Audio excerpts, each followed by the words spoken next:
Tonight, 10th House of Representatives implements the Naira for crude oil policy of the federal government. National Judicial Institute partners Institute for Legislative and Democratic Studies on application of social justice. Plus, correspondent takes a look at the principle of concurrence in legislation.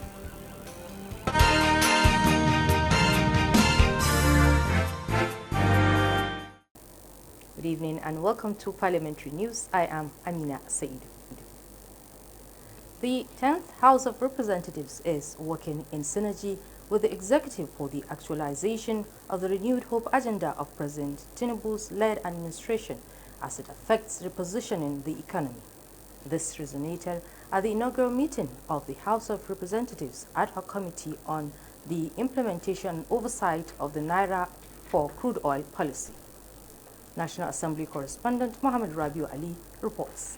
Nigeria is blessed with abundant crude oil reserves, yet key players in the economy agree the benefits of this resource have not translated to maximum value to Nigerians.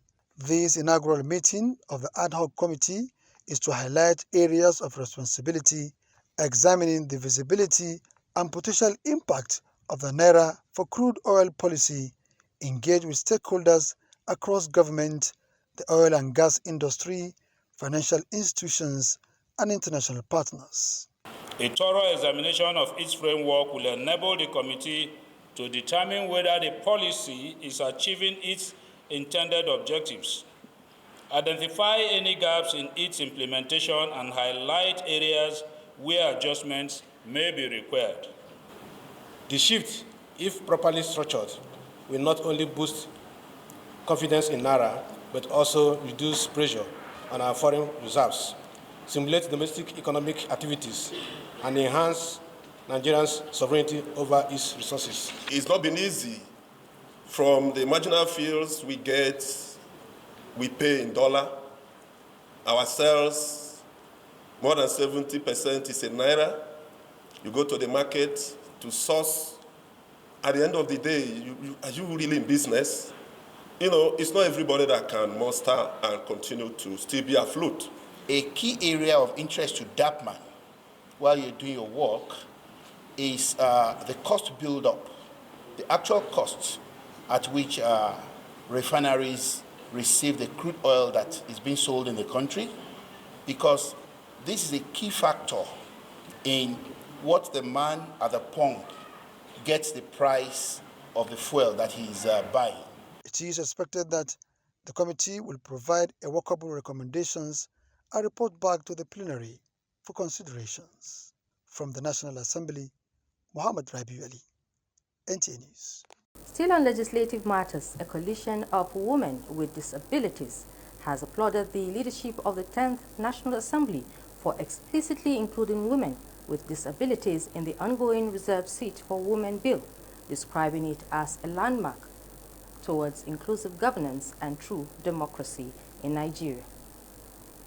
Gufan Shaji reports that the coalition described the development as a beacon of hope, however demanding for a fair representation of women in governance.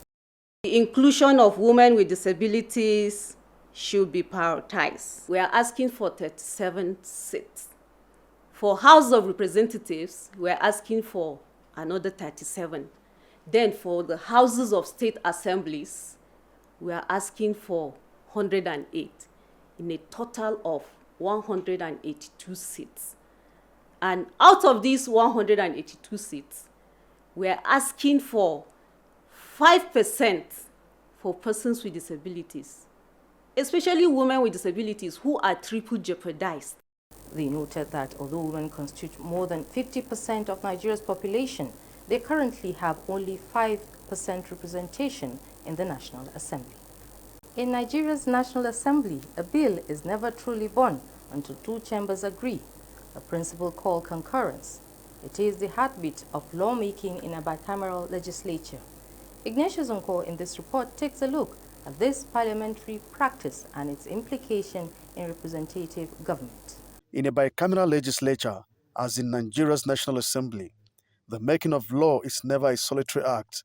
A bill may begin its journey in one chamber but it cannot stand alone. It needs the assent of the other. That final handshake, known as concurrence, gives life to legislation. Without it, laws remain in limbo, suspended in silence.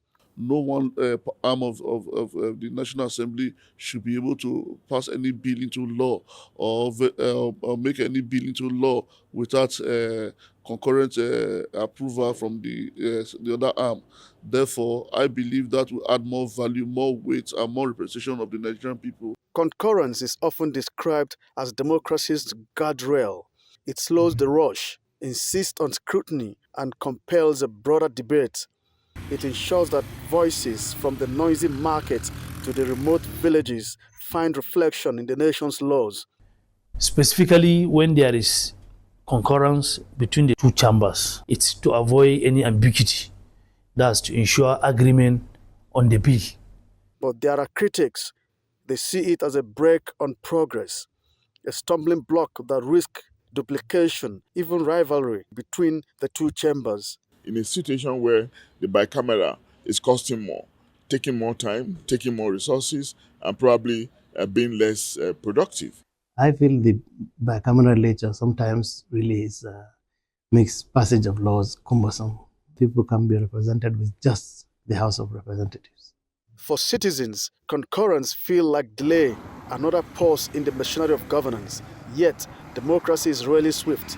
Its strength lies not in speed, but in agreement. Well, when both chambers finally meet in unity, the law that emerges carries something enduring, the unmistakable signature of the people's will. Ignatius Nko, NTA News. Meanwhile, the National Judicial Institute is partnering Institute for Legislative and Democratic Studies in addressing the challenges facing the country through the application of social justice. This was the thrust of discussion when the administrator of the National Judicial Institute, Justice Babatunde Adeniran Adejumo, visited the NIL's headquarters in Abuja.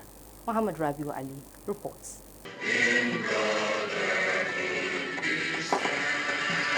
This engagement is to promote synergy between the two institutes in deepening good governance and democratic practice. NIL's Director General, Professor Abubakar Suleiman, says the three arms of government must work together to ensure good governance in the country, citing national cohesion as key for development. Both NDI and NILs are there to strengthen the capacity of the two organs of government. Yes. And we must be seen to be working together. We have to work together. If I know the way you do your work, it may be different a bit. If we don't do it well, the country may not be stable. Many things. We are talking of insecurity. Judges are to interpret and apply the applicable laws. The partnership is expected to involve the Public Service Institute. In Abuja, Muhammad Rabiu Ali, NTA News. Time now to pause for some messages. Parliamentary news continues shortly after the break. Stay with us. From the 36 states of Nigeria to the legislative chambers where laws are made, laws that shape healthy living, developmental strides, and challenges. Do you know that your future begins and lies with your state legislature? Stay informed, stay educated, stay connected, and stay empowered. It is a weekly affair where we keep you abreast with legislative stories that matter. From the state assemblies, only on NTA Parliament. Join us via DSTV, GoTV, StarTimes, and free-to-air platforms. NTA Parliament, strengthening Nigeria's democracy. If you're just joining us, this is Parliamentary News reaching you from NTA Parliament, Abuja. You can follow the platforms on the screen for more updates. Moving on, Nigeria as a federation operates 3 tiers of government comprising federal, state, and local government. Local government is a third tier of government that is closer to the people at the grassroots level with the aim of engendering development among the people. In this report, Dele Atumbi of our Judiciary Desk takes a look at the constitutional role of local government in Nigeria and its financial autonomy in view of recent Supreme Court verdict. The fourth schedule of the Constitution of the Federal Republic of Nigeria 1999 as amended is explicit on the functions of local governments as the third tier of government. This ranges from construction and maintenance of roads, street lightings, public highways, parks, public conveniences, as well as the establishment and regulation of slaughterhouses, slaughter slabs, market and motor parks. Maintenance of primary, adult and vocational education, the development of agriculture. Apart from these, the three tiers have various constitutional duties assigned to each of them for the overall and even development of the country. The concept of the creation of local governments in Nigeria as the third tier is to bring government closer to the people at the grassroots. To make the local government achieve its aims and objectives, several reforms, particularly that of 1976, have been carried out. These reforms are aimed at accelerating development, enhancing local population participation, and holding those in power accountable for their roles in governance.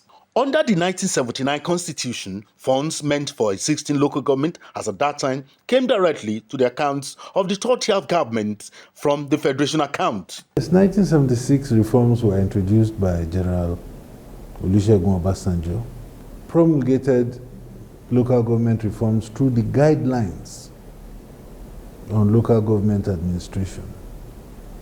That in itself now was the foundation, the bedrock of the modern local governments that you now have. In future, when amendments are being done, they should be able to look at all this so that we can resolve and minimize unnecessary conflict. Section 162, subsection 6 of the 1999 Constitution established state joint local government account where funds from the Federation account meant for local governments shall be paid into. This constitutional provision is inconsistent with the Supreme Court verdict on local government financial autonomy handed down in July 2024. This created a problem. I was in the matter. I argued the case of one of the parties, the state government, that said what the Attorney General was praying the Supreme Court to do was largely unconstitutional. But if you go by the direct, literal, original, intentional interpretation of the Constitution on the matter, the correct state of the position is in the minority judgment. For accelerated development at the grassroots, some of the people who spoke with NTA News suggested constitutional amendment. Going by the law as it is, the local government financial autonomy is subject to the amendment of the provision of Section 162, subsection 8 of the Constitution of the Federal Republic of Nigeria, 1999, as amended. In Abuja, Dele Atumbi. The Development Lagos House of Assembly has adopted a motion seeking financial autonomy for the legislative arm at local government and local council development areas in the state. This was at a plenary presided over by the Speaker, Mudashiru Obasa, in Lagos. Musa Toliat completes the report. The three arms of government, the executive, legislature, and judiciary, are constitutionally replicated in the three tiers of government: the federal, state, and local governments. Such dependence undermines the principle of separation of powers. The need for the legislative arm at the local governments to have financial autonomy was contained in the motion moved by the chairman, Local Government Administration, Chieftaincy Affairs and Rural Development, Honorable Ganiu Sani. The legislative arm in all local government areas and local council development areas depends on the executive arm for funds to carry out their statutory functions. Further observes that such dependence undermines the principle of separation of powers, weakens effective oversight, and sometimes exposes councillors to undue executive influence. Some lawmakers say financial independence for the legislative arm of government at the grassroots is capable of preventing frequent face-off between chairmen and councillors. Most of the local government chairmen, they have almost all the leaders of their councils in their pocket. Now, if we are asking for the financial autonomy, it gives them a little bit of credence to be able to say this is what is right or wrong in the financial institution of the local government. The powers that belong to the local government legislative arm should be given to them in terms of financial autonomy, for them to be able to carry out their functions without the permission of the executive arm. There should be a kind of relationship between the executive and the legislature. So the relationship between the two must be cordial. And as much as they are to be cordial relationship, then the autonomy must be given to every one of them to perform their legislative and the executive duty. We are giving back to local government what belongs to them. The councillors should know their rights, should be accountable to the people. There is no check and balance in all our local government. Why? Because every of the legislative arm of the local council do not know their function. Members of the House of Assembly also believe that the principles of separation of powers will be enhanced when the motion eventually leads to a legal framework to actualize independent funding for the local government legislature. Separation of power will bring openness, accountability, public confidence, and it will enhance training. And more so, it will even further enhance the representation to the people that they are representing. And it will make even the legislative arm to even be more accountable to the people. We should not just talk about them having their own independence and not going there. That enough training, guidance will also be pushed into motion, especially on capacity building, so that they know from day one what and what is expected of them, especially when they do their monitoring and evaluations. The Speaker of the House of Assembly, Right Honorable Mudashiru Obasa, noted that with the recent increase in allocations to local governments, the legislature at the grassroots must be empowered to ensure proper checks and balances in the interest of the people. If they can oversight the chairman and his team very well, I think there will be degree of sanity and improvement in our local government, particularly at this time that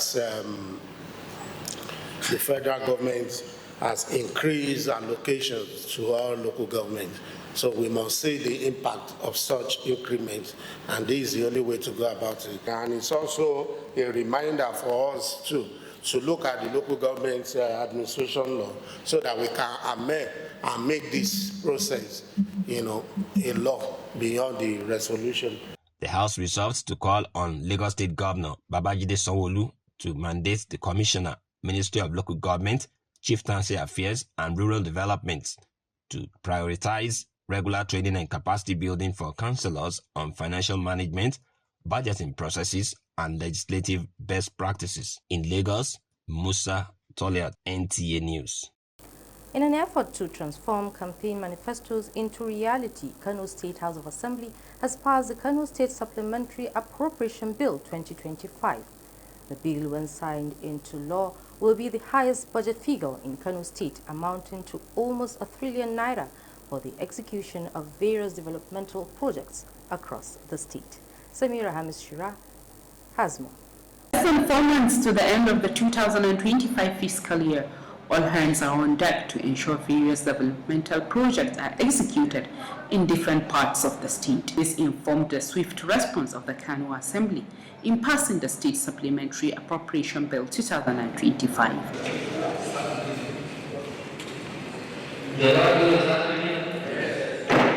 Now, if you provide the Kano State Supplementary Appropriation Amendment in 2025 for 2.78 to 210 billion, 378 million, 374,543 naira 62 kobo would bring the total size of the 2025 2.78 to stand at 935 billion 133 million 792,206 naira 62 kobo, and for the other matters collected there this year by pass. In that allocation, there was an increase of what we earlier predicted has to be gotten. So we had an increase, so that increase of amount of money must be appropriated. That's why the appropriation amendment bill was necessary. In another development, Representative Timi Lawal from Ajingi moved a motion for the establishment of College of Agriculture, which was unanimously adopted. From the Kano State House of Assembly, Samira Hamisi Shira, NTA News. The Kebbi State House of Assembly has passed a bill to repeal and reenact the Kebbi State Information Technology Development Agency, aimed at enhancing the state's digital economy. The chairman of the House Committee on Innovation and Digital Economy, Muhammad Adamu Birninyauri, said the bill will now be forwarded to the Kebbi State Governor for assent. Jafar Yusuf Illu has more. The bill Kebbi HA/008/2025, aimed at reenacting the Kebbi State Information Technology Development Agency, have been passed into law after thorough scrutiny and readings. Technology Development Agency, Kebbi State Capitalism, and related matters be given third reading and passed into law. According to Mohammed Adamu Birninyauri, chairman of the House Committee on Innovation and Digital Economy, the bill's objective is to digitalize administrative tasks, making government activities more efficient and up-to-date. The new law aims to harmonize government activities, streamline processes, and reduce redundancy. By digitalizing administrative work, tasks will be simplified for workers, enhancing productivity and efficiency. It has become a global war that, because of the improvement, new technology that is involved, which makes things to be very easy.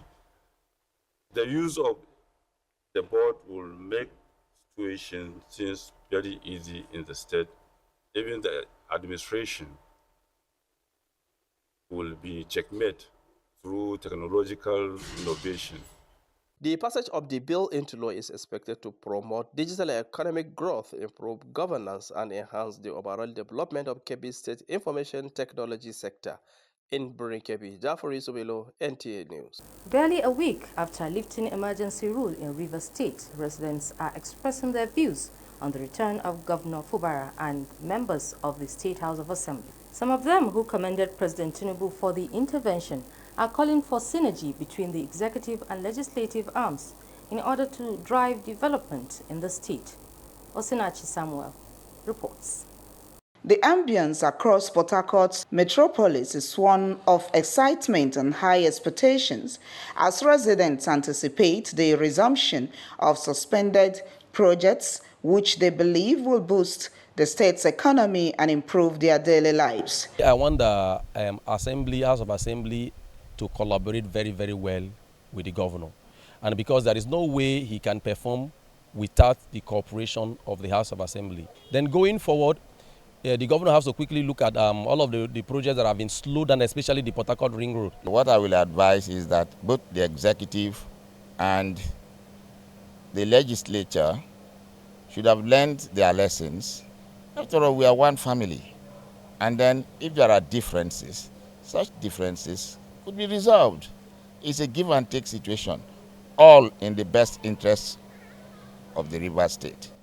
A week ago, Rivers State returned to her original democratic government after months of direct federal oversight under emergency rule. From the popular Abalimoto Park to the state secretariat and the markets, many residents say the return of the governor has rekindled hope for political stability and economic revival, while traders at the Maiwam market described the last few days as a gradual return to business. We are very happy for the return of the governor. His return will pave way for more developments. As he come back, we believe God, so market to go day. We like him as he come back. Analysts say the 6 months of suspension of both executive and legislative arms created a governance vacuum, but expressed gratitude to the president for his intervention. In Port Harcourt, Osinachi Samuel, NTA News. And that concludes parliamentary news for this evening. I am Amina Saidu.